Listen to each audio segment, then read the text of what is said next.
facility na financial assistance po ng aking anak na si Evan Bailey. Ako po si Mr. Dines, ako po yung magulang na bata ito. Last 3 months na-diagnose po siya with congenital heart disease.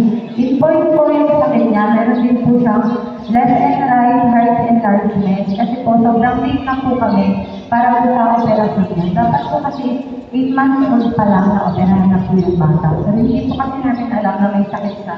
Kasi lahat naman po ng laboratory test ng anak po ako, normal naman po. Pero netong lately po, sobra na po siyang sakitin. Kaya nare-recommend po ng doktor na ipatudeeko po namin yung bata. Doon po namin nalaman na may congenital heart disease na po siya.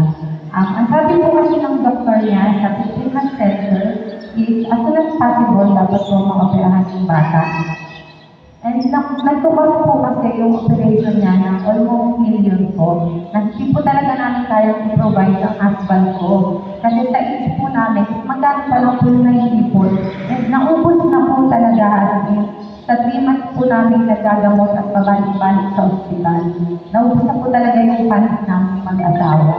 So, ngayon po, isulit po kami ng tulong. Salamat po sa lahat po ng mga pumunta dito.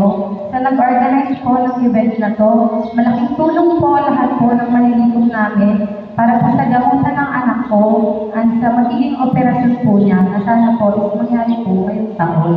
Kasi po, lately po sobrang sunod-sunod na po. Ngayon po talaga, may sakit po talaga yung bata, hindi po ako yung condition mo.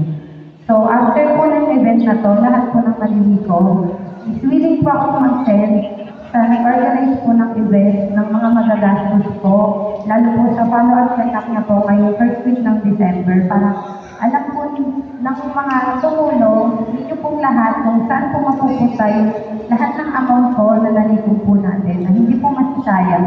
At sana po, marami po kayong matulungan na kagaya po namin. Maraming salamat po. Si Lord na po yung bahalang magbalik sa inyo ng tulong ng bibigay sa akin. Thank you po, maraming salamat.